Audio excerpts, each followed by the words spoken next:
Hi నమస్తే welcome to Myra media నేను మీ కేవీఆర్ ఆంధ్రప్రదేశ్ గుడ్లవల్లేరు ఘటనతో ఒక్కసారి వణికిపోతున్న పరిస్థితి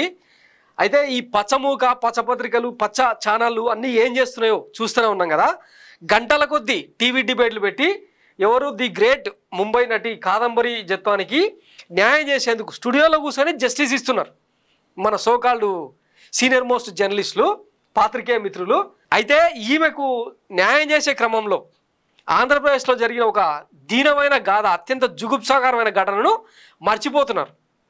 అదే గుడ్లవల్లేరు ఘటన 300 మంది అమ్మాయిల జీవితాలకు సంబంధించిన ఆటలు ఆడుతూ ఆ అమ్మాయి అంటే ఆ ఘటనకి ఎవరైతే బాధ్యురారైనరో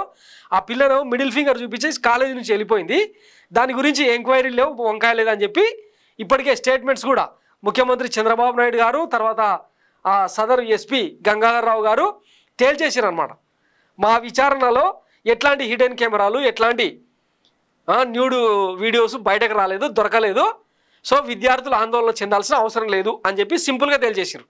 కానీ ఈ పచ్చపత్రికలు ఏమో చూడండి ఎట్లా రాసిన వార్తలు కేసు నమోదుకు ముందే ముంబైలో రెక్కి ఆ తర్వాత విద్యాసాగర్తో ఫిర్యాదు ఇప్పించారు సీతారామాంజనేయులు కాంతిరాణా విశాల్ గున్ని కీలకంగా వ్యవహరించారు పోలీస్ కస్టడీలో ముంబైలో కేసు ఉపసంహరణకు ఒత్తిడి చేశారు బెయిల్ దరఖాస్తు చేసుకునే అవకాశం కూడా ఇవ్వలేదు పోలీసుల విచారణలో వివరాలు వెల్లడించిన కాదంబరి జత్వాని 4 గంటల పాటు సుదీర్ఘంగా సాగిన విచారణ ఇది తెలుగుదేశం గెజిట్ పత్రిక ఈనాడులో వచ్చిన వార్త నెక్స్ట్ మరో గెజిట్ పత్రిక పక్కా స్కెచ్తోనే జగన్ మనసులను కాపాడేందుకు ముంబై నటి బలి జత్వాని కేసులో ట్విస్టుల మీద ట్విస్టులు నిబంధనలు తుంగలోకి తొక్కి తాడేపల్లి డైరెక్షన్లో కథ ఎస్ఐ వెళ్లాల్సిన కేసులో ఎస్పీ స్థాయి అధికారి నోటీస్ ఇవ్వకుండా ఏకంగా వారెంట్తో ముంబైలో కేసు నమోదయ్యాక జగన్తో సజ్జన్ భేటీ ఆ తర్వాత ఇబ్రహీంపట్నంలో జైత్వానికిపై కేసు తెల్ల కాగితాలపై బలవంతపు సంతకాలైన మర్నాడే కడపలో జగన్తో కలిసిన సజ్జన్ భూమి పూజ విద్యాసాగర్ భూముల్ని రాయించుకోవడం కట్టుకతే జగన్ రోత పత్రికలో సంబంధం లేని చెత్తరాతలు సరే జగన్ వి రోత పత్రికలు జగన్ మీడియా మొత్తం అత్యంత వరెస్ట్ మీడియా మీరేం బిక్తున్నారు మరి మీరు లోక కళ్యాణం కోసం పెట్టుకున్న పత్రికలు కదా మరి ఆ అమ్మాయి వార్త ఏది మెయిన్ పేజీలా గుడ్లవల్లేరు కాలేజీకి సంబంధించిన వార్త ఏది హాస్టల్ బాత్రూంలో కెమెరాల కళ్ళు ఇట్లా ఒక మూలన వేసి వదిలేస్తామన్నమాట మనం సిగ్గులేని జన్మలు అంటారు మిమ్మల్ని అందుకే ఈమె మీద పెట్టిన ఫోకస్లో 1% అట్లా పెట్టినా కూడా ఈరోజు విద్యా వ్యవస్థ ఇంత దీనంగా దిక్కుతోచని స్థితిలో ఉండకపోతుండే గతంలో ఇదే వైఎస్ జగన్మోహన్ రెడ్డి ముఖ్యమంత్రిగా ఉండగా విద్యా వ్యవస్థ ఎట్లా వర్ధిల్లిందో ఆంధ్రప్రదేశ్ ప్రజలకు తెలియదా ఏం చెప్పదలుచుకున్నారు అసలు ప్రతిరోజు ఇంకా ఇది ఒక్కటేనా స్టేట్లో ముచ్చట ఇంకా వేరే అంశాలు ఏం లేవా ఈరోజు నందికోట్కూరు అనే ఒక ప్రాంతంలో ఒక విద్యార్థి ర్యాగింగ్కు బలై ఆత్మహత్య చేసుకున్నాడు అరకులో ఇంచుమించు గురుకులాల్లో చదువుకుంటున్న అరకులో 50 మంది విద్యార్థులు ఫుడ్ పాయిజన్ అర్ధరాత్రి ఆసుపత్రికి తరలింపు అరకు డంబ్రిగూడ మండలం బొందుగూడ గిరిజన సంక్షేమ బాలికల ఉన్నత పాఠశాల హాస్టల్లో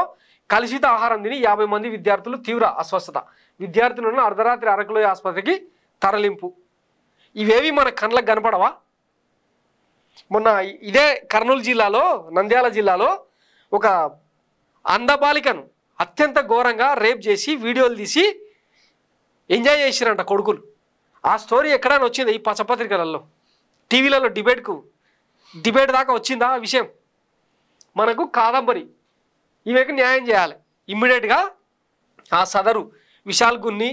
కాంతిరాణా టాటా సీతారామాంజనేయులు మరో ఐఏఎస్ సజ్జల రామకృష్ణారెడ్డి వీళ్ళని ఇమ్మీడియట్గా బొక్కలు వేయడం తప్పిస్తే ఇంకా స్టేట్కు వేరే సమస్యలు ఏం లేవు సిగ్గులేని బతుకులు అసలు ఈమెనేమో ముంబై అంట ఈమె గోకినోడు గుజరాతోడంట వీళ్ళిద్దరు పంచాయతీ తీసుకొచ్చి ఏడా విజయవాడలో పెట్టి జగన్మోహన్ రెడ్డి మొత్తం యంత్రాంగాన్ని పెట్టి 3 ఐపీఎస్లను ఒక ఐఏఎస్ను పెట్టి వీళ్ళకి ఇదే పని ఇంకా ఈడ సెటిల్ చేసినట విజయవాడ కేంద్రంగా అసలు ఏమైనా లాజిక్ ఉందా దీంట్లో దేశవ్యాప్తంగా 40కి పైగా కేసులు ఈమె బ్లాక్మెయిల్ చేసిన లిస్ట్ మొత్తం బయటకు వస్తుంది కొట్టి చూడండి కావాలంటే కాదంబరి జత్వాని అని కూడా చూస్తే గూగుల్లో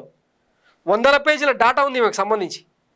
పోనీ ఏమైనా పత్తిత సరే సాటి ఆడ మనిషిగా గౌరవిద్దాం మనం కూడా అసలు ఆమె ముందు నుంచి క్యారెక్టర్ అది బ్లాక్మెయిల్ చేయడం అవతలని గోకడం బ్లాక్మెయిల్ చేయడం వాళ్ళ దగ్గర డబ్బులు దొరికిన కాడికి దీనికోసం సపరేట్ వాళ్ళమ్మనే ఒక టీం ఏర్పాటు చేసుకుందని కథనాలు. ఇవేవి రాయకుండా ఎంతసేపు ఆయన ఎవరు సజ్జన్ జిందాల్ వచ్చి జగన్మోహన్ రెడ్డితో ఫోటో దిగిండు, ఈవెన్ అరెస్ట్ చేసి ముంబైలో పెట్టిన కేసును విత్డ్రా చేసుకుంటే ఈడ నీ మీద కేసులు తీసేస్తామని చెప్పి బ్లాక్మెయిల్ చేసిరంట. ఇదే కేసులో కుక్కల విద్యాసాగర్ డైరెక్ట్గా చెప్తున్నాడు, న్యాయ పోరాటానికి ఎంత దూరమైనా పోతా, నన్ను బ్లాక్మెయిల్ చేసింది, నా 5 ఎకరాల పొలం రాయించుకుంది. ఆ విషయాలు ఎక్కడైనా ప్రజెంట్ చేస్తున్నారు రైలు. ఇప్పుడు బొమ్మ బోర్స్ అని ఉంటాయి కదా, ఒక కాయిన్కి ఒక సైడే చూపిస్తే ఎట్లా, రెండో సైడ్ కూడా చూపించాలి కదా మరి. అయినా అంత ప్రేమ ఎందుకు ఈమె మీద? వ్యవస్థలు వాళ్ళ పని వాళ్ళు చేసుకుంటారు, మీరు జస్టిఫికేషన్ ఇవ్వడమేంది, మీరు తీర్పులు ఇవ్వడమేంది పేపర్లల్లా టీవీలల్లా. పోతారు, పురుగులు పడిపోతారు ఏదో రోజు. మీ పాపం పండే రోజు దగ్గరలోనే ఉంది, ఎక్కువ రోజులు కూడా లేదు. ఎందుకంటే రాష్ట్రంలో ఇన్ని అరాచకాలు కిరాతకాలు జరుగుతుంటే అవేవి మనకు సంబంధం లేదన్నట్టు వ్యవహరిస్తున్నారు చూడండి. కర్మ ఈజ్ బిచ్ అంటారు కదా, ఏదో రోజు కర్మఫలం అనుభవించగా మానరు. అసలు పాత్రికేయం అంటేనే ప్రతిపక్షం, ఆ పని చేయకుండా ప్రభుత్వానికి జోకుతున్నారంటేనే మీ చిత్తశుద్ధి ఏందో అర్థమవుతుంది. Thanks for watching my media. నేను మీ కేవీఆర్. Thank you.